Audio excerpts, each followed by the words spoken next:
Ryan Carter's life always followed a carefully planned path. His parents, who stressed the importance of financial security, taught him to prioritize saving, smart investments, and a frugal lifestyle over luxury. Before meeting Samantha Rivers, Ryan's life was predictable and centered around his steady property management career. Samantha, with her energetic and lively nature, initially balanced Ryan's reserved personality. They appear to be a strong couple despite their differences, but over time, those differences became harder to ignore.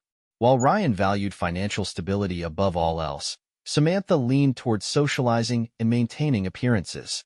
Although they tried to navigate their opposing values, the strain began to show. Ryan believed in the superstition that bad luck came in threes, and on a particular Friday afternoon, the first blow arrived.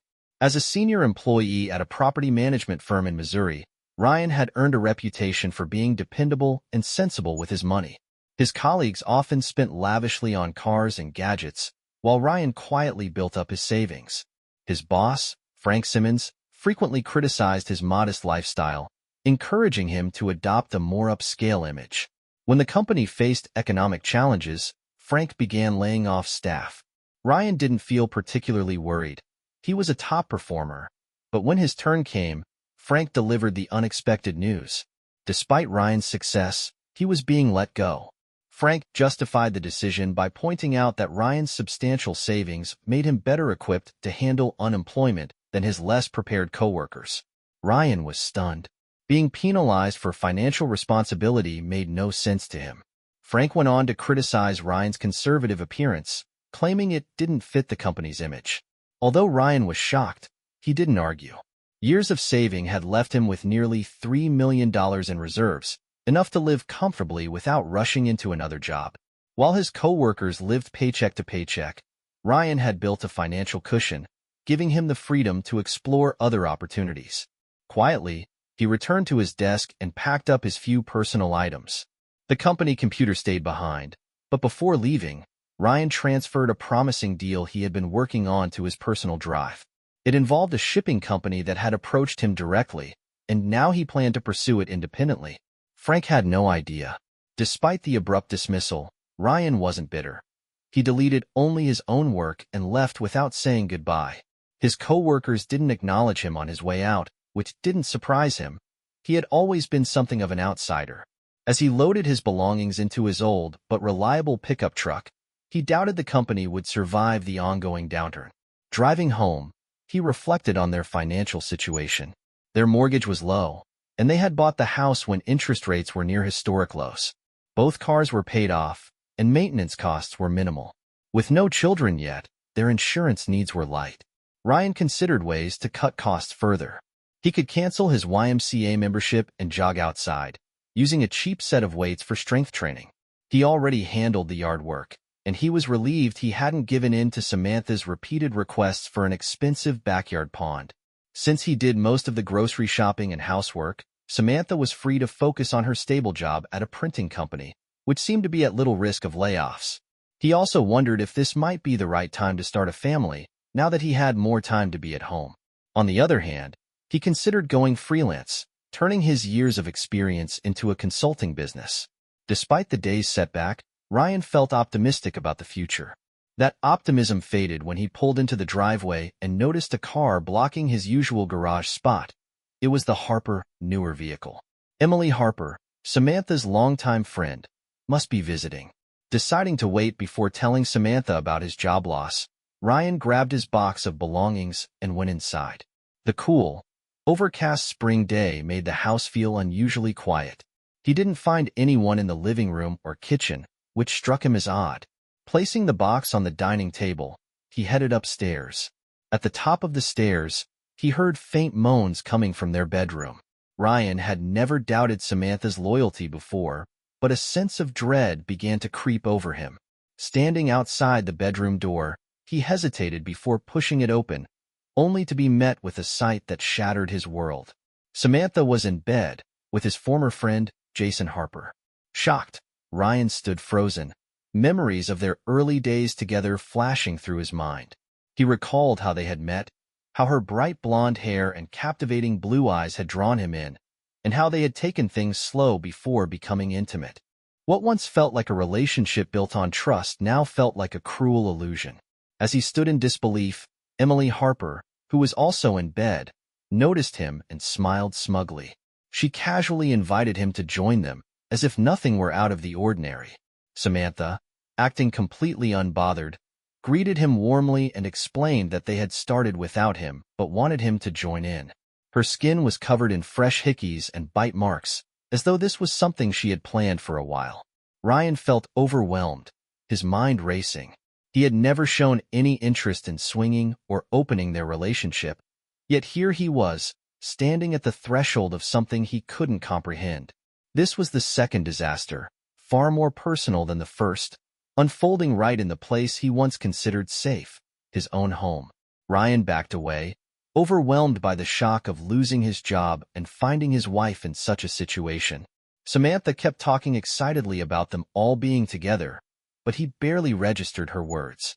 He managed to mumble something about needing to grab something and pulled free from her grasp. Samantha paused, sensing something was wrong but not fully understanding his distress. Ryan quickly left the room without promising to return. Downstairs, he grabbed essentials, his tablet, laptop, chargers, and phone, and headed to his truck. Sitting in the driver's seat, he paused, knowing that starting the engine would mean leaving this life behind. After a brief moment, he turned the key, backed out of the driveway, and drove off, ignoring Samantha, who ran after him in her robe. Without looking back, he drove aimlessly for a while, his mind racing as he tried to process everything. Eventually, he left the city and headed west into Kansas, lost in thought. He had always believed Samantha was the woman he'd marry and raise a family with.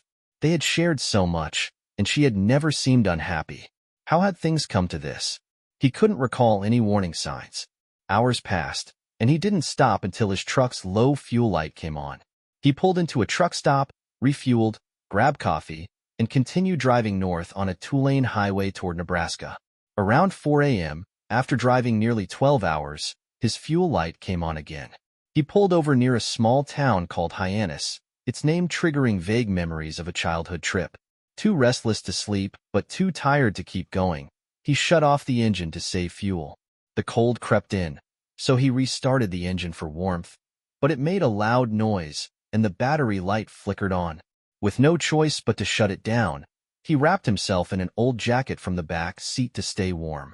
Stepping out occasionally to walk around under the clear, starry sky, he marveled at the stark difference from the light-polluted city nights. By morning, he was shivering and decided to head to a nearby cafe. He ordered coffee and breakfast to warm up, then asked about local mechanics. The waitress, Holly, called her boyfriend, who owned a repair shop. Soon, Ryan's truck was towed in for repairs. With limited cash, Ryan visited a nearby bank to transfer money into a new account, ensuring Samantha couldn't track him. Afterward, he turned on his phone and saw multiple messages from Samantha, Jason, and his mom. Assuming Samantha had contacted his parents, he sent his mom a brief message assuring her he was safe but needed time alone. He then left a voicemail for his attorney, Daniel Edwards, requesting that Samantha's access to their joint accounts be restricted and that funds be moved to offshore accounts. An hour later, Daniel emailed back, expressing concern but agreeing to handle everything legally. Ryan also instructed him to set up $2,000 monthly payments to Samantha for household expenses, including the mortgage, since he didn't want her to lose the house, at least not yet. With his truck out of commission for a few days, Ryan knew he needed a way to cover expenses without draining his savings. Returning to the cafe for lunch, he chatted with Holly, who suggested local ranches might need temporary help during calving season. Though he doubted his suitability for ranch work, Ryan figured it was worth a try. Holly pointed him toward Tom Dawson, a rancher who might be hiring. Ryan recalled reading a Zane Grey novel as a teenager about an outsider adapting to ranch life, wondering if he could face similar challenges. After speaking with Tom, Holly arranged a meeting. Tom, a rugged man in his 60s with calloused hands and a weathered face, sized Ryan up skeptically. Despite his doubts about Ryan's ability to handle hard physical labor, Tom agreed to sit down and talk. Ryan was upfront, explaining that he had left his wife after discovering her infidelity and needed work while sorting out his life. Though he admitted he had no ranching experience, he assured Tom he was willing to work hard and learn. Tom, having dealt with plenty of city folk seeking refuge, saw potential in Ryan's sincerity and offered him a temporary job. Since Ryan's truck was out of service, Tom gave him a ride to the ranch after stopping by a store for some work clothes. The drive to the ranch took about half an hour, and as they approached the sprawling 15,000-acre property in the Sandhills, Ryan felt a strange sense of calm. He didn't know what lay ahead, but for the first time in days, he felt like he might finally be heading towards something meaningful. Tom gave Ryan a tour of the ranch, pointing out vehicles, barns, and the main house where he lived with his wife, Linda. They stopped by the bunkhouse, a modern double-wide home far from the rustic cabin Ryan had imagined. Tom explained the job offer, $2,000 a month, plus free housing and meals. The bunkhouse had individual freezers and pantries for each worker to avoid food-sharing issues. Tom provided Ryan with keys and mentioned that meat, poultry, and other essentials were supplied. He also pointed out a shared computer for recipes and gave Ryan the Wi-Fi password. Walking through the hallway, Tom introduced Ryan to the other workers' rooms, Ethan, Butch, Jennings's, and Jack, Haas, Harmon's, before showing him his own room. Ryan was surprised at how spacious it was, with a double bed, dresser, desk, TV, and a private bathroom. Tom also showed him the linen closet stocked with extra bedding and towels. When Ryan mentioned he needed personal care items, Tom suggested Linda could pick them up during her trip to Alliance. Ryan quickly made a list, and Linda, when introduced, warmly agreed to help. Soon after, Butch took Ryan out to the pasture in a UTV. He explained that the herd was kept nearby for close monitoring during calving season. Pointing out cows ready to calve, Butch highlighted the dangers posed by predators like coyotes, showing Ryan the .223 rifle they used for protection. Stopping in a safe spot, Butch handed Ryan the rifle to practice shooting. Afterward, Butch mentioned other potential hazards like prairie rattlesnakes, though they wouldn't be active until it got warmer. On their way back, they spotted a cow in labor.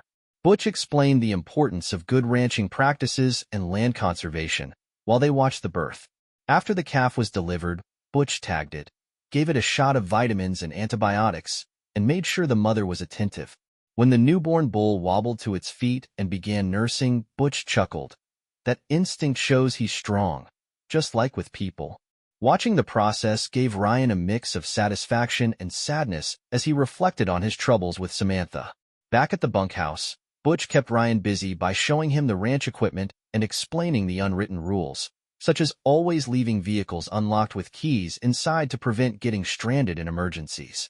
He handed Ryan an extra coat and hat, advising him to wash them before use. As rain was expected later, Butch explained the routine of night checks, which required staying dry and warm while ensuring the cows were safe. Later, Butch and Haas demonstrated how to operate the pickup with a bale lift for feeding the cows. Ryan marveled at the efficiency compared to traditional methods of handling bales manually. They also discussed the breeding process and how cows were checked for pregnancy, with those unable to breed being sold. Ryan found himself overwhelmed by the physical demands and trust involved in ranching, so different from his old life. Despite the hard work, he appreciated the blend of tradition and modern convenience. While waiting for Linda to return with his supplies, Ryan helped prepare dinner. Grateful for Butch sharing his food earlier, Ryan decided to cook sloppy joes and mac and cheese.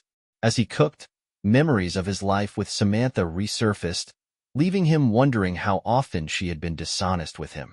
After dinner, Butch cleaned up quickly, loading the dishwasher and adding Haas's dishes. Later, Ryan, whom Butch had taken to calling Missouri, stepped outside to make a few necessary calls. Phone reception was poor, but he managed to contact one of his real estate clients. Though the late call annoyed them, they understood after Ryan briefly explained his circumstances. After finalizing the deal, he returned inside to warm up. Seeing multiple missed messages from Samantha, he deleted them without reading, assuming she was just trying to track him down. He knew the funds he arranged would cover the house payments and utilities. Samantha could handle her own groceries. Before bed, Ryan set an alarm for 1:30 a.m. to join Butch for a 2 a.m. cow check. That night, Ryan helped pull his first calf. The process was challenging, especially with shadows making visibility difficult, but they succeeded. The newborn calf quickly stood and nursed, while the mother cleaned up by eating the placenta. Under Butch's guidance, Ryan tagged and inoculated the calf. Later, Haas took over, and Ryan caught a few hours of sleep before joining him again at 5 a.m. Unfortunately, they had to deal with a stillborn calf, which they removed to prevent attracting predators. After a quick breakfast, the routine continued, feeding and checking the herd. This became Ryan's daily life over the next month as calving season went on. As the weather warmed and the grass turned green, Ryan began learning to ride horses and repair fences. Though he took a few hard falls, he quickly learned both the literal and figurative ropes of ranch life. Butch and Haas worked patiently with Ryan, teaching him how to handle a lasso. Though learning roping took time and left his arms sore, he gradually improved. By late April, the fences were repaired, and the ranch was ready for the cows and calves. While Ryan got better at roping, Tom decided he was better suited for handling calves during branding season. In mid-May, their ranch would host branding, but first, they helped neighboring ranches. Though Ryan's truck was repaired, he left it in town, realizing he didn't need it at the ranch. Around that time, Tom asked to speak privately. "Ryan, I wanted to let you know that your wife might find out where you are soon," Tom said. He explained that state patrol officers had noticed Ryan's truck and were asking questions because someone, likely Samantha, had reported him missing. "It's part of a new alert system, like an Amber Alert for adults," Tom added. Ryan nodded, knowing his past was catching up with him. Tom continued, "Since you didn't hide your identity, they'll come to me eventually. You don't have to leave, but I'd like to know why you're here and not in touch with your family." Ryan opened up about losing his job, finding out about Samantha's infidelity, and needing space to sort things out. He mentioned the monthly support he had arranged for Samantha and how the ranch job had been a much-needed break. "I'm physically tired, but not mentally drained. It's helped me more than anything else," he admitted. Tom asked what Ryan would do if Samantha showed up. Ryan wasn't sure but appreciated Tom's offer to alert him if anyone from his past came by. A few days later, a state patrol officer arrived. Tom called Ryan to the house, and Ryan assured the officer he was fine. The officer urged him to keep in touch with his family to prevent further concern and unnecessary involvement from law enforcement. Ryan promised to do so. Realizing his presence at the ranch might soon become a problem, Ryan began making plans to leave. He didn't want to risk running into Samantha, especially if she brought Jason or Emily. Discussing his plans with Tom, he ordered supplies, including a rifle and ammunition, and over the next week, prepared to move on. As branding season began, Ryan stayed busy handling calves. Though exhausting and messy, the work helped distract him from his personal troubles. By the end of branding, Ryan finalized his plans. Tom commented that he now looked more like a seasoned ranch hand than a city slicker. Ryan asked Tom to store his gear while he took time away. One evening, Tom informed him that Linda had visitors, a woman identifying herself as Ryan's wife, along with two others. Linda told them Ryan was away at another ranch and wouldn't be back for a few days. Knowing Samantha was nearby, Ryan decided it was time to leave. Packing his belongings, Ryan prepared to slip away quietly. As he loaded his gear, Butch caught him. "Going someplace, Missouri?" Butch asked. "Yeah," Ryan replied. "It's time to move on. See what's over the horizon." Butch nodded knowingly. "It's a woman, right?" "Yeah," Ryan admitted. "I'm not ready to face her yet. Tom said she came by, so it's time to go. I'll talk to her when I'm ready, but for now, I just need to keep moving." When Butch asked where he was headed, Ryan shrugged. "No clue yet. She's probably watching my truck, so I'll leave it here for now." After adjusting his hat, Ryan mounted a horse, packed with camping supplies, freeze-dried meals, clothes, and a solar charger, and rode north. Inspired by an old Zane Grey novel, he planned to stay off highways, making it harder for Samantha to track him. After a few days of travel, Ryan arrived at a ranch owned by George Mitchell. Following the old Western custom, George greeted him with, "Light and set, stranger." George explained that Tom had called ahead, mentioning that Ryan might stop by in search of work. Grateful for the opportunity, Ryan accepted. George, in his 70s and suffering from arthritis, needed help running his 8,000-acre ranch. Ryan settled in, enjoying a hot meal and a shower, courtesy of George's wife, and the next morning, George gave him a tour of the property, and Ryan spent the week repairing fences and moving hay bales. The hard labor gave him the mental clarity he needed. One afternoon, George approached Ryan with a warning. Some folks came by looking for a guy named Ryan Carter. I told them I didn't know anyone by that name, but they seemed suspicious. Thought you should know. Ryan thanked George and decided to leave at dawn. When George asked if he thought they'd return, Ryan shrugged. Maybe. Sounds like they're checking other ranches. Better if I'm gone by the time they circle back. Missouri sighed, knowing Samantha was still searching for him, but wishing she'd move on and let him rebuild his life. He walked to the barn where his horses and gear were kept. He had been sleeping in the guest room at the Double B, bringing only essentials into the house daily. The arrangement suited him. He enjoyed the quiet of the barn in the evenings and had grown used to living with minimal comforts. Maintaining a beard and mustache helped him remain unrecognizable, and he only shaved his neck occasionally to stay tidy. He also used the Double B's internet sparingly, mainly to check on his truck, read emails, and send brief updates to Tom Dawson and his parents without revealing his exact location. After breakfast the next morning, Missouri packed up his belongings and placed an order for supplies to be delivered to Gordon, Nebraska, where he planned to stop in about a week. He avoided using his name on the order, asking the supplier to leave it at a designated drop-off point outside town. Leaving the Double B wasn't easy. He had grown fond of George and Anne, but he knew staying in one place too long risked being found. Rain slowed his journey, forcing him to seek shelter in an old, abandoned barn. He tended to his horses, cooked a hot meal over a small camp stove, and rested while the rain poured outside. The following days brought clearer skies, and by the end of the week, he reached the outskirts of Gordon. Finding a secluded spot near a stream, he staked his horses and set up camp before heading into town on foot. In town, Missouri collected his supplies and treated himself to a cold Coca-Cola at a local cafe. Afterward, he stopped by the library to check emails and catch up on news. His attorney informed him that Samantha had been inquiring about him frequently but hadn't mentioned divorce. His parents were supportive but concerned, urging him to return home and talk things through. Though he appreciated their concern, Missouri wasn't ready to face the past he had left behind. As he left the library, hunger pulled him toward a nearby diner. Sitting down with a hot meal and coffee, he overheard a familiar voice in the booth behind him. His heart skipped a beat. It was Samantha, accompanied by Emily. He froze, listening carefully as Samantha vented her frustration. "I just know he's nearby," Samantha said with determination.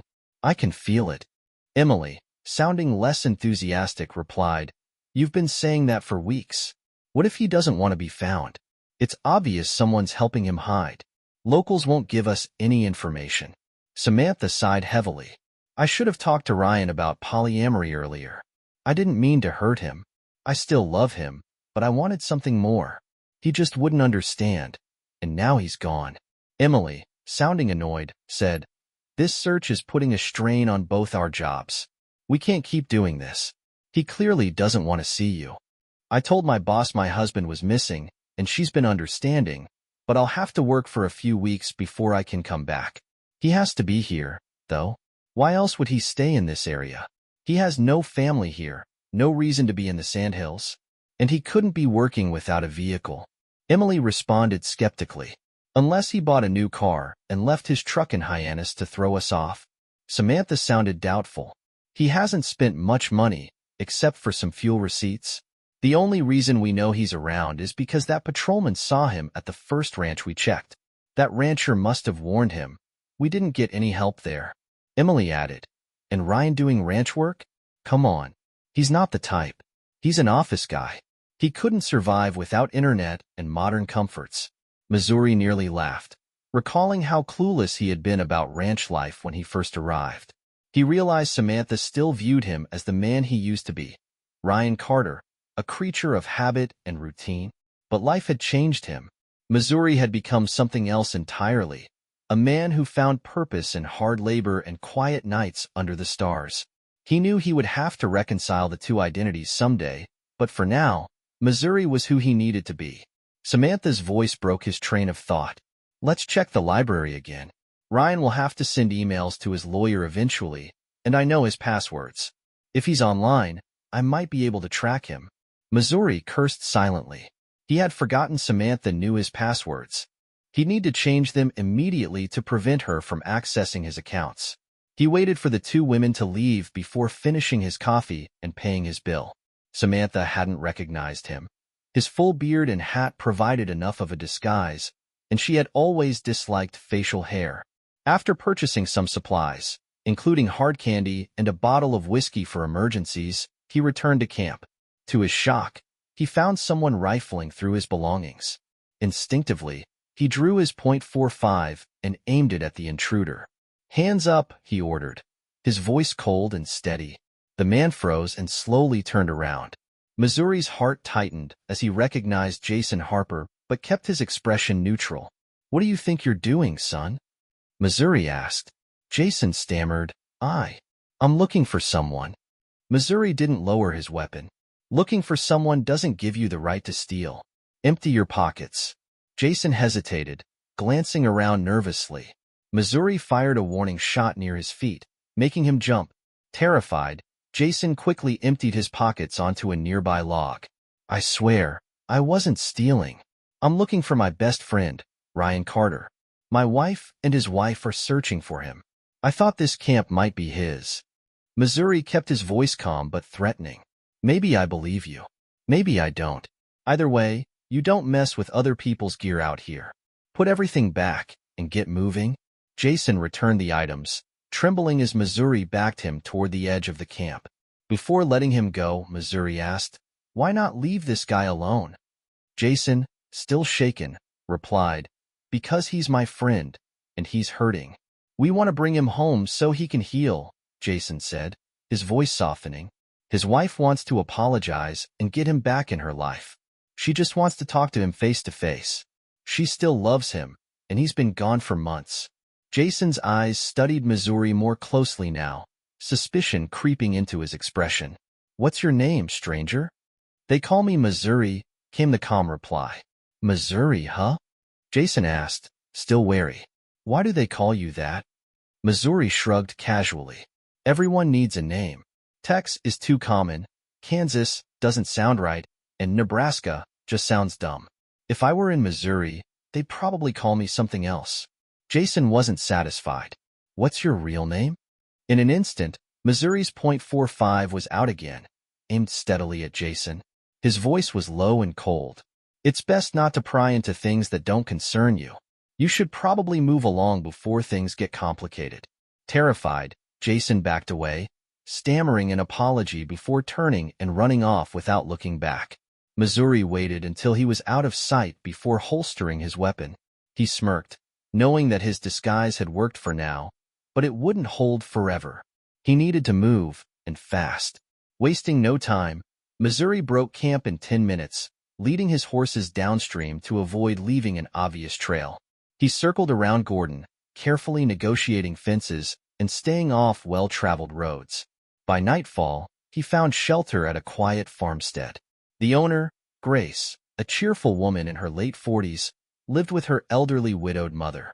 After allowing him to stable his horses and set up in the barn, she invited him in for supper. Missouri hesitated. "I don't want to impose." Grace laughed. "Missouri, everyone around here is looking out for you. Those 3 idiots came back to town again, but nobody gave them any information. We know who you are, but we also know you're a hard worker, respectful, and a friend to those in need. You're one of us now. They'll keep searching, but they'll get tired eventually and go home." Missouri sat down, grateful for the kindness. Grace continued, "They come by every couple of weeks, asking the same questions, but nobody here is going to sell you out. We all figure you've got your reasons for being here and not talking to her. Maybe someday you'll tell your story, but honestly, I think the gossip about you is more entertaining." Missouri smiled for the first time in days. After supper, he opened up, sharing parts of his story with Grace, starting with his belief that bad things always come in threes. He explained how losing his job, discovering Samantha's infidelity, and his truck breaking down had led him here. Listening intently, Grace offered her perspective. "You know," she said thoughtfully, Sometimes bad things turn out to be blessings. Losing your job? That boss of yours sounded like a nightmare, always pushing you to live beyond your means. Now you've got the freedom to do things your way, and plenty of clients who'd support that. Finding out about your wife? Better to know now than live in the dark. And your truck breaking down? It led you here, where you found a new way of life. Maybe God was guiding you to heal. Missouri appreciated her words, but wasn't fully convinced. Grace added, "You've changed more than you realize. Your wife didn't even recognize you in town, and that guy who found your camp wasn't sure either. The beard, longer hair, and rough voice from not talking much, they all worked in your favor." Missouri chuckled. Jason was too focused on my gun to notice anything else. Grace laughed. That story's going to give folks a good laugh. I shouldn't share what you told me, but I might have to mention the part where you scared that guy off with your .45. Missouri stayed at the farmstead for a few days before heading back toward town. He camped on the outskirts and walked into Gordon to take care of business. His first stop was the library, where he used their Wi-Fi to set up a new email account. He contacted his attorney, Daniel, and confirmed that all his assets had been successfully moved offshore. Daniel warned that Samantha could still file for divorce and demand half of his assets under community property laws. "What if I never file for divorce?" Missouri asked. Daniel replied, "If she files for divorce citing abandonment, the court can still divide your assets, even if you don't show up. I can represent you in your absence, but judges usually don't like that and may penalize you for not appearing." Missouri sighed. "And the court will likely side with her, right?" "Unfortunately, yes," Daniel admitted. "Courts tend to favor women in these cases. Historically, men often walked away with most of the assets, but now it's the opposite. They'll argue you didn't provide enough, and since you left without warning, it won't look good for you." Missouri leaned back in his chair, frustrated. "Can we file here, where I've established residency?" "No. Since your marriage took place in Missouri, and that's where most of your married life was, the case has to be heard there. Even if she moved to your current location, it wouldn't change things." Missouri resigned himself to the reality. "Fine. We'll keep things as they are. I'll keep moving. There's plenty of land to cover, and it'll make her search harder. I'll contact you when I can." A few days later, Missouri bought a pay-as-you-go phone to avoid being tracked. Back at camp, he tested the signal and decided to call Samantha. His first attempt was to their house phone, but then he remembered she might be at work. He dialed her office and was put through to her extension. Samantha answered professionally. "Hello, this is Samantha Carter. How may I help you?" Missouri's voice was calm but sharp. "Surprised you're still using my name. Why not take the Harper name?" Samantha hesitated, confused. "Who is this? Is this some kind of joke?" Missouri replied firmly. "What? You don't recognize your husband?" Missouri's voice was sharp. "Maybe Jason's voice is more familiar now. Surprised you're at work instead of off with your friends." Ignoring the jab, Samantha asked hesitantly, "Is this really you, Ryan? This isn't some kind of prank, right?" Missouri's tone softened slightly, though he remained guarded. "Why would anyone pretend to be me? I've made sure people could contact you if they spot me. Most calls are dead ends, but sometimes they're real leads. And no, this isn't my number. I'm making sure I can't be tracked. I want you to stop searching for me. File for divorce. The court will give you half of everything, and I'll make the money available. Just forget me and move on." Samantha's voice turned pleading. "But Ryan, I love you. I miss you. Please, come home or meet me. Let me show you how I feel." Missouri's tone hardened again, cold and distant. "You love me so much you cheated with our friends and thought I'd be fine with it? How long were you planning to keep it up behind my back? Don't lie. Did you know I'd be home early that day?" There was a brief pause before Samantha answered quietly, "I was trying to introduce polyamory, but I was afraid of how you'd react. I guess I was right. You didn't take it well." "No kidding," Missouri said sarcastically. "What gave you that idea?" He sighed heavily, then continued, "It doesn't matter anymore. Your excuses mean nothing. Just leave me alone." A long silence followed before Samantha, her voice shaky, said, "I love you, Ryan. I miss you. I want you back in my home, in my life, in my bed. Please, don't hang up." Missouri's frustration boiled over. Why do you want me back? I send you $2,000 a month, and you probably got a raise with your promotion. You've got Jason and Emily. What do you need me for? You seem happy enough with them. Through sobs, Samantha's voice broke. No, you don't understand. I love Emily and Jason, but I'm in love with you. They never replaced you. We don't share what you and I had, the connection, the dreams. I want that back. Missouri snorted in disbelief. That's not happening. I don't think about you, except to wonder what I'd do if we met again. I haven't decided if I just walk away, slap you, or give you some old-fashioned justice. Samantha's voice trembled. What do you mean by frontier justice? Missouri's tone grew serious, almost threatening. In the old days, adulterous women and their lovers could be dealt with permanently, and nobody cared. Around here, half the people still think that way. The other half think I'm a fool for staying in the city. Honestly, I don't know how I'll react if we ever meet face to face. Consider this your warning. There was muffled background noise, and Samantha covered the phone, whispering to someone that she was fine, just trying to talk to her husband. When she returned to the line, Missouri had already hung up. Putting the phone down, Missouri began preparing lunch, reflecting on how little Samantha mattered to him now. His thoughts rarely drifted toward her or their failed marriage anymore, except when something triggered a memory of her betrayal. Distance was working in his favor. The anger he once felt was cooling, and a sense of indifference was setting in. Soon, she might become nothing more than a faint memory. After finishing lunch, Missouri decided it was time to take control of the situation. Filing for divorce on his own terms would prevent Samantha from dragging things out. He sent a message to his attorney through his new email account, initiating the process. The next morning, Missouri broke camp early, heading south toward Hyannis. He wanted to visit Tom and Linda Dawson at the Circle Bar X and find a more permanent arrangement before the first frost. As he rode, he noticed a plume of smoke rising on the horizon. His heart quickened. Wildfires were common in this region, and they spread fast.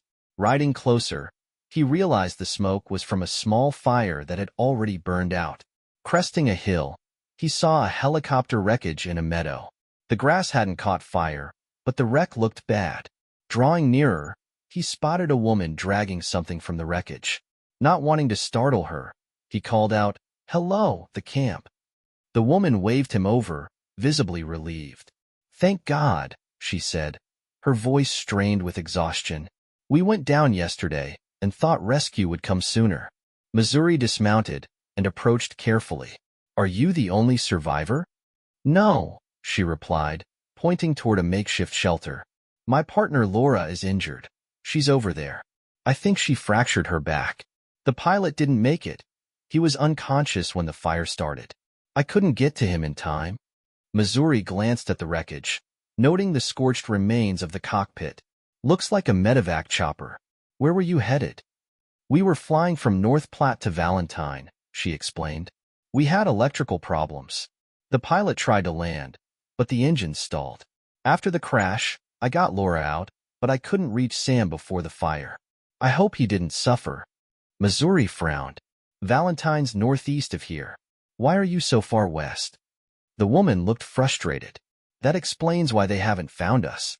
Sam didn't trust the GPS after a power surge, and the radio went out before we could use the sat phone." "Can you use the sat phone now?" She shook her head. "It burned in the fire. I saved the survival gear but couldn't get the phone out." Missouri nodded, understanding the situation. "There's no cell service here either.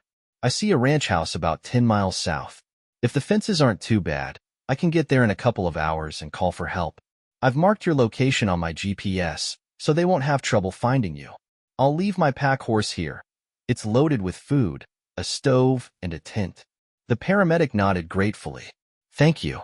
We'll stay by the wreck in case the emergency locator starts working." Missouri quickly unloaded his pack horse, staked it out, and mounted his other horse. Before leaving, he said, "When rescue comes, just tell them to leave my horse in packs." "I'll be back to get them," Missouri assured the paramedic. She nodded, grateful. "Good luck, and thank you for getting help." Spurring his horse into a fast trot, Missouri knew he had to move quickly. He only stopped briefly to lower fences for safe crossing, but didn't waste time repairing them. True to his estimate, he reached the nearby ranch after a couple of hours. Luckily, the rancher was home, so Missouri didn't have to search for a phone. Explaining the situation quickly, the rancher called the local authorities. Within minutes, the rancher's crew began loading pickups and UTVs with blankets, water, food, and first aid supplies. Using Missouri's GPS coordinates, they set off toward the crash site. Missouri stayed behind to care for his horse, rubbing it down and ensuring it was fed and rested. While he worked, a couple of helicopters flew overhead, likely heading to the crash site. He assumed the sheriff's department had notified search and rescue teams. Soon, the paramedic and her injured partner would be on their way to the hospital. Once his horse had rested, Missouri headed back to retrieve his pack horse. This time, he took his time fixing the fences he had lowered earlier. When he returned to the crash site, the fire department and ambulance crews were already there. The sheriff and deputies were securing the area and waiting for the NTSB to arrive. Missouri noticed that the pilot's body hadn't been moved yet. It was no longer his concern, so he focused on packing his supplies. As he prepared to leave, a man wearing a badge approached him. In all the commotion, "We never got your name," the man said. "The investigators might want to know who you are. You're the guy they call Missouri, right?" Missouri nodded.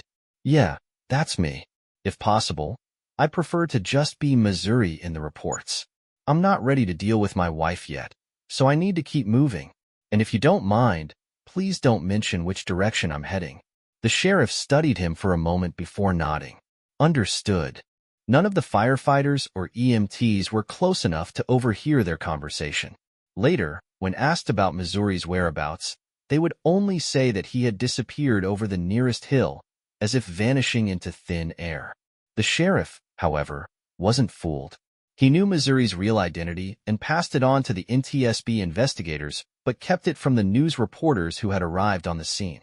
Unbeknownst to Missouri, his travels and deeds were becoming the stuff of local legend. Samantha and the Harper continued their periodic visits to the region, but each time they asked about Missouri, locals offered conflicting stories. Some claimed to have seen him miles apart on the same day, adding to the air of mystery surrounding him. Tales of Missouri rescuing ranchers and travelers circulated widely. Some said he rode a nearly white palomino, others a roan or a paint. His exploits in local rodeos, where he supposedly won all-around cowboy titles, were often exaggerated. Young women hinted at having helped him during hard times, all describing him as a gentleman. One day, near the Circle Bar X, Missouri encountered a state patrolman waiting by a gate. It was unusual, as Missouri had been careful to avoid highways and any chance encounters with Samantha or her crew. As Missouri approached, the patrolman waved him down. "Say, son, could you stop for a moment? I'd like to have a chat if you don't mind." Missouri leaned back in the saddle, his .45 visible on his hip. "Sure, I've got time. Just heading down the road a bit." The patrolman chuckled. "That wouldn't be to Tom Dawson's ranch, would it? Word is you're close with him." Missouri smiled. "More like a mentor and boss when I first got here. Hard to believe it's only been a few months. Feels like longer. With winter coming, I'm hoping he might need help through the season." "Oh, I don't think that'll be a problem. Last time I spoke with him, he mentioned you're always welcome. Figured I might run into you and asked me to pass that along." The patrolman paused before asking, "Have you talked with your wife?" "She still checks in occasionally." Missouri sighed. "I spoke to her once. Told her to file for divorce and move on. Why is she still bothering you?" The patrolman shrugged. "Might have something to do with all the stories going around." "Stories? What stories?" Missouri asked, curious. The patrolman shared tales of Missouri's supposed adventures, heroic rescues, rodeo wins, and other feats. Missouri was both amused and baffled. "In one summer, no one could do even a fraction of what you're telling me," he said, shaking his head. The patrolman laughed. "We know that, but a little mystery, a bit of romance, and a couple of real events. Stories take on a life of their own." Missouri chuckled. "Sounds like those old-time novels about the Wild West. Probably a lot of made-up stuff with real names thrown in." "Funny you say that," the patrolman replied. "There are at least 3 people on social media claiming to be you. They argue over who's the real Missouri. Oddly, none of them use your real name. Either they don't know it, or they're keeping the mystery alive. All you need is a black mask, and someone will start calling you the Lone Ranger. Missouri touched his beard and smiled. Guess I'd need to be clean-shaven to play the hero. Both men laughed. After a friendly chat, the patrolman let Missouri continue on his way. As he shared his encounter with his colleagues, the legend of Missouri grew even more. A day later, Missouri arrived at the Circle Bar X, ready to see if Tom needed help for the winter. If so, he figured he'd settle in for the colder months. His roping skills had improved during his travels, and while he wasn't a top hand yet, he felt confident enough to offer his services. If Tom didn't need him, Missouri figured he could check in with others, like George Mitchell at the BB Ranch. As he approached the familiar yard of the Circle Bar X, Missouri kept things low-key, not wanting to make a grand entrance. He knew someone had likely spotted him before he reached the house. Sure enough, Tom, Linda, and Butch emerged from the house to greet him. "Howdy, stranger. Bet you could use a good cup of coffee and a comfy chair after roaming around the hills," Tom said with a grin. Missouri chuckled. "Yes, sir, that sounds about right. Mind if I put my horses in your corral?" Tom pretended to think for a moment, scratching his chin. "Well now, are you still the same Missouri who left here last summer?" Linda playfully swatted Tom. "Don't pay attention to him, Missouri. Go ahead, take care of your horses, and come on in." Tom and Butch laughed as they helped Missouri unload his gear and settle his horses into the corral. They carried his belongings to the bunkhouse, where Missouri was glad to see he still had his old room. Haas had moved on, and a new young hand had joined the crew. "Missouri, meet Tyler," Butch said, introducing the boy. "Though I call him Outlaw. He's as green as they come, but we've got high hopes for him." Tyler, clearly awed by Missouri's reputation, could barely manage a handshake. Later, Butch confided that Tyler claimed to be 18, but Tom suspected he was a 16-year-old runaway. They had informed the sheriff's department but planned to keep things quiet until they knew more. Meanwhile, Linda made sure Tyler had dinner at the ranch house every night, treating him like family. That evening, Linda invited Missouri and Butch over for dinner to celebrate his return. Over a hearty meal, Missouri shared highlights from his travels, including the time he overheard Samantha and Jason at the Gordon Cafe. Tom and Butch found his story about running into Jason particularly amusing, while Tyler listened wide-eyed. After dinner, the group entertained themselves by spinning exaggerated tales about Missouri's supposed exploits. Tom started things off with a wildly embellished version of the helicopter rescue. According to the latest internet story, Tom began with a grin. "You rode in at a fast lope, jumped off your horse, and swept up the swooning paramedic Jordan just as a tornado bore down on them. Then, you built a sod cabin to protect them, hacked a cell tower to call for help, and led the rescuers back to the wreckage where you pulled the pilot out and led a prayer over him." Missouri was stunned by the absurdity. "Hell, I didn't even know the paramedic's name. And the pilot was still in the wreckage when I got back for my pack horse because the NTSB told the sheriff to leave him there." The laughter continued as they shared more exaggerated stories.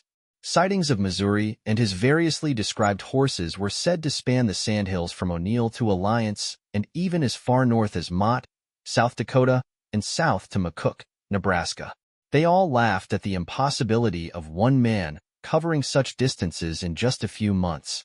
Linda, examining Missouri's face and scalp for injuries, teased, "Apparently, every town you pass through reports you rescuing women and girls from attackers. You're taking down the biggest and meanest of them with ease. Seems like you've become quite the hero around here." It was a pleasant evening, filled with laughter and camaraderie. Even Outlaw relaxed by the end of the night, joking with Missouri like one of the seasoned hands. Eventually, Tom asked Missouri about his plans. "So, what's next for you?" "Well," Missouri began, "I was hoping you might need help this winter. I'm done wandering for now. If Samantha shows up again, I'll talk to her and make it clear we're done. She can have the house and half my money if she doesn't fight the divorce. If she wants to fight, I'll use my story to ruin her and her lovers. It's her choice." Tom and Linda nodded in understanding. Tom spoke first. "Of course, you have a place here at the Circle Bar X. We're mostly caught up, but we still need to haul the hay bales back to the ranch for winter feed.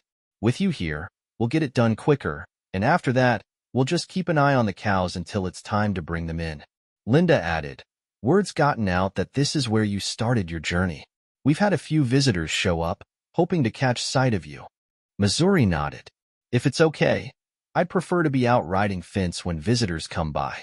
I wouldn't know what to tell them, except not to believe everything they hear." Tom paused before asking, "So, will you meet with the paramedics if they show up? I don't know when that Laura woman will be released from the hospital. Her injuries were serious, according to the news." Missouri agreed. "Yeah, I'll meet with them. That paramedic, Jordan, had things under control when I got there. She used my tent to make Laura more comfortable and kept them fed until help arrived.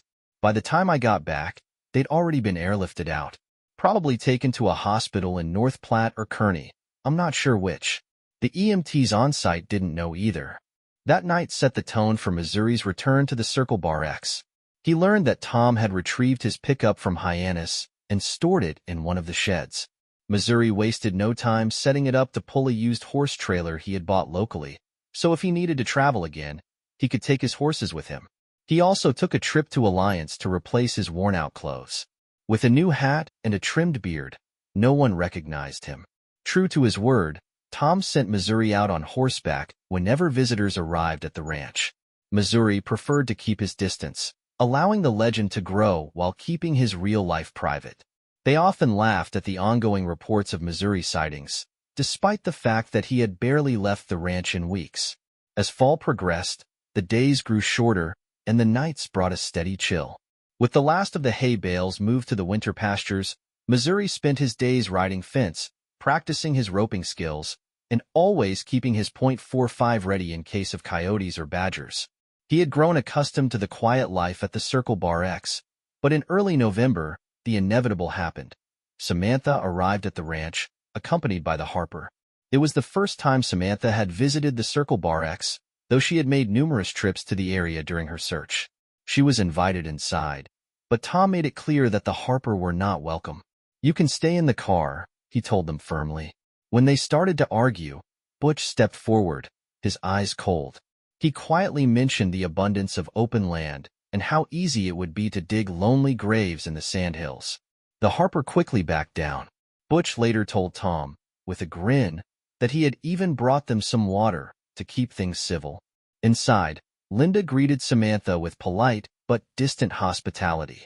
"I'm Linda, and this is my husband, Tom.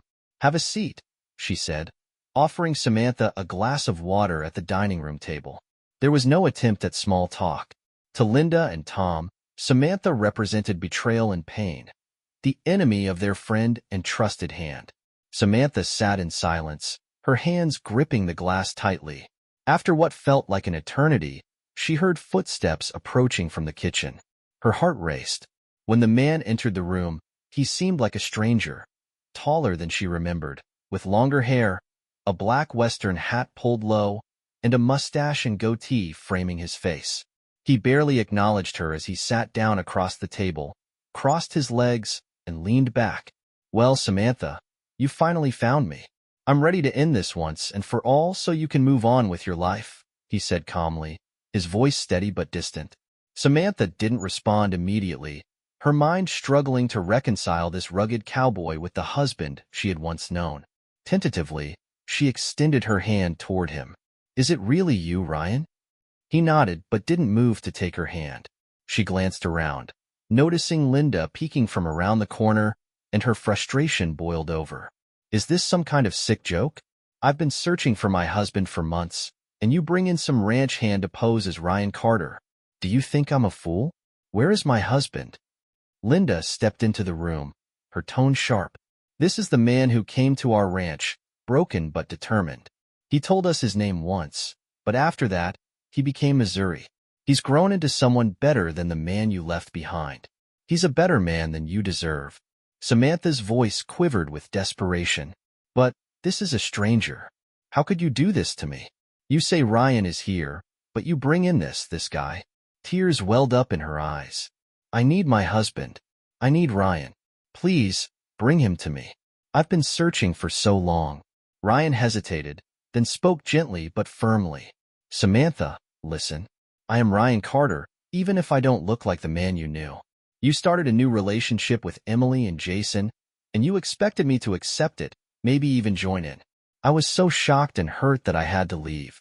I drove here, got a job, and learned how to live again. Now, I'm ready to confront you. Samantha shook her head, still struggling to believe what she was hearing. But as Ryan shared details only they would know, memories of their life together surfaced, and she began to accept that this hardened cowboy was indeed her husband. He removed his hat and set it on the table. Slowly, Samantha saw beyond the rugged exterior, recognizing pieces of the man she had loved. Ryan noticed her unease and carefully unbuckled his gun belt, placing the weapon on the table. I carry it for protection while riding. It's become second nature. I forget I'm even wearing it. Samantha's voice was barely a whisper. But why did you leave me? I love you. Ryan's eyes hardened. I left because it was clear I wasn't enough for you. You broke our vows, took other lovers without talking to me, and disrespected our marriage. I had to leave to process what you did. I've finally come to terms with it. Tears streamed down Samantha's face. But it was just Emily and Jason, our friends. We were getting closer. I didn't mean to hurt you. Ryan's voice was cold. Maybe you didn't, but I felt betrayed. I walked in on all three of you having sex in our home, in our bed. I had to leave before I did something I'd regret. Samantha looked shocked. What do you mean by that? When I saw you, I couldn't decide whether to cry, throw up, or hurt all of you. When you approached me, I was so repulsed that the only option was to leave, so I did. Ryan paused, watching her struggle with denial. I drove for hours that day, trying to avoid making any decisions about us. When I ended up stranded in Hyannis, I had to face the reality of what you'd done. Our marriage ended that day. There's no coming back from that kind of betrayal. He continued, his voice calmer. These people welcomed me, a stranger. They taught me how to work hard and treated me with respect, something you took away from me. Linda nodded, her eyes on Samantha. We gave him a fresh start. He's become a man we trust, a man who stands tall. Whether he stays here or returns to the city, he'll always be part of the Circle Bar X. Samantha looked down, overwhelmed. She had believed Ryan was hurting and would run back to her once they met. In her mind, she could convince him to embrace her lifestyle and rekindle their relationship. All she had to do was get him alone. But now, faced with this changed man, she realized those plans were slipping through her fingers. Ryan watched her carefully, recognizing her inner struggle. He realized she hadn't truly understood the depth of his pain, or how far he had moved on. There would be no reconciliation. Ryan tried again, his tone calm but resolute. Samantha, now that you believe I'm Ryan, let's get down to business. When you get home, you'll be served with divorce papers. Please, just sign them and let it happen. I've been generous in the settlement. You can live your life with the Harper. Samantha shook her head defiantly. No, I don't accept that. You just need to experience the love we share. Once you see how amazing it is to be with two women, you'll understand. No, Samantha, that's not for me. Leave. Don't try to see me again. I'll be at the hearing. If you fight the divorce, I'll tell the world what happened. Your parents and friends won't want anything to do with you. The Harper will abandon you when things get tough. Just sign the papers and move on. Ryan stood, signaling the end of the conversation. Samantha, trembling, struggled to stand, revealing her swollen belly. Ryan's eyes flicked toward her stomach. So, Jason's swimmers did the job. When are you due? Do your parents know? Or are you lying to them too? Samantha shook her head, placing a hand on her belly. This is your baby, Ryan. I hoped the news would bring you around. Jason and Emily even agreed to be godparents. Ryan laughed bitterly. Do you really expect me to believe that? You think news of a pregnancy, possibly mine, but more likely Jason's, will make me join your mess? You're more delusional than I thought. He turned toward the kitchen door, ready to leave. When the baby is born, we'll do a DNA test. If it's mine, I'll pay child support. But I won't ask for visitation or custody. The child can call Jason Dad.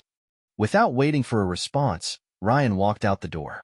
Samantha ran after him, but by the time she reached the porch, she only caught a glimpse of him riding away, not once looking back. For the first time, Samantha began to fully grasp the consequences of her choices. Ryan wouldn't even acknowledge their baby. Her job was on shaky ground after taking so much time off, and her relationship with the Harper was starting to lose its appeal. They seemed more focused on their own pleasure than hers, leaving her feeling isolated. Back in the dining room, Samantha slumped into a chair, exhausted. Linda, still seated at the table, regarded her coolly. Samantha looked up, her voice pleading. He really is the father. Jason had a vasectomy years ago. There's been no one else. Linda couldn't resist a jab. Seems like you forgot what exclusive means. Tears welled up in Samantha's eyes. I thought this was the way. People loving each other without jealousy, fully connected. Everything I read online made it seem perfect. The statistics said poly relationships had less cheating and more happiness. Linda shook her head. You can't believe everything you read online. Most cultures abandon polygamy and polyamory because it's unsustainable. Even living with one person is hard. Trying to please multiple people? Nearly impossible. Samantha cried softly, but eventually regained some composure. Tell Ryan I'm going home, but I'll fight the divorce. His baby needs a father, and that's the only reason I'll fight. She left with the Harper, and soon they were out of sight. Shortly after, Missouri returned to the ranch. Linda informed him of Samantha's words, and he nodded, unsurprised. He knew deep down she wouldn't let go quietly. Life moved forward. Ryan returned to Missouri for the divorce hearing, where his attorney, Daniel, filed the necessary motions.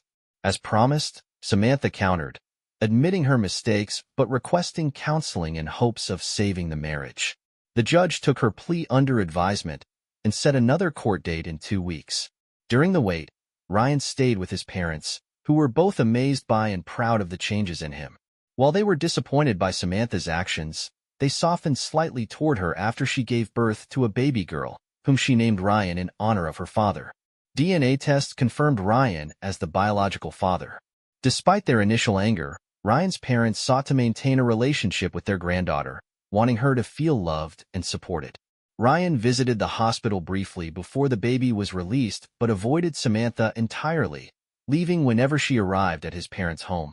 At the next court hearing, the judge ruled that counseling wouldn't help. He acknowledged Ryan's new life in Nebraska and, after reviewing the evidence, granted Samantha 50% of their shared assets. Child support was set for their daughter, but no alimony was awarded since Ryan's earnings were now significantly lower than Samantha's. The judge also set standard visitation rights, emphasizing that Samantha was responsible for ensuring Ryan had access to his daughter during holidays and weekends. Though Samantha expressed a desire for Ryan to return, the judge finalized the divorce. Once the assets were divided, Ryan returned to Nebraska the next day. He reconnected with old clients and started a one-man consulting business, using his horse, Leroy, to scout potential properties for development. Between consulting trips, he worked as a ranch hand and maintained his connection with his daughter through frequent video calls, thanks to a cell phone booster installed at the ranch. Meanwhile, rumors about Missouri continued to spread, eventually drawing the attention of a cable network interested in adapting his story into a movie. Representatives visited the Circle Bar X and proposed fictionalizing the story to protect his identity. The project was given the working title, The Man from Missouri. Butch, who had a degree in communications, was appointed as the liaison, and a public relations team was formed. Soon, a corporation was established, and Missouri became the CEO, with the ranch staff as shareholders. A few months later, Samantha reached out to Ryan, expressing a desire to relocate closer to him and their daughter. She asked about employment opportunities near the ranch. Though surprised, Ryan saw potential in her request. After speaking with his parents, he approached the Hyannis Village Board with a proposal to build a few houses on the outskirts of town. Though it seemed simple in larger communities, it was a significant decision for a small village with limited infrastructure. The village approved the plan, and Ryan found a small mobile home for Samantha and baby Ryan, whom they affectionately nicknamed Miss Missouri. Soon, Samantha was settled in, and the movie writer expanded the project to include the recent developments. What started as a single film grew into a series.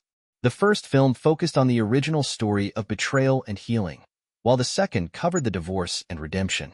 The The writer even considered including some of the legendary tales attributed to Missouri, with discussions of turning the story into a series. As for Missouri's love life, he and Samantha remained friends and co-parents, but their romantic relationship was over. While modular homes were being built for Samantha and Ryan's parents, a new person entered the scene. Laura Grayson, one of the survivors from the helicopter crash, who arrived with Jordan, the paramedic. Laura, still recovering from her injuries, expressed her interest in opening a clinic in Hyannis, and both women became integral to the community. Meanwhile, Missouri continued balancing his ranch duties, consulting work, and parenting. Laura noticed he was overworking himself and convinced him to take a break. During a week-long camping trip, their relationship deepened, eventually leading to an engagement. Over time, Missouri and Laura had 2 sons, while Samantha and Butch, who had begun a relationship, had 2 daughters. The families grew close, with Tom and Linda acting as grandparents to all the children. The movie based on Ryan's life was a success, spawning sequels that explored his journey of redemption. Ryan invested in the Circle Bar X, maintaining a strong bond with Tom and Linda until their passing. With medical support secured through Laura's clinic, the Dawsons never felt the need to leave their beloved home.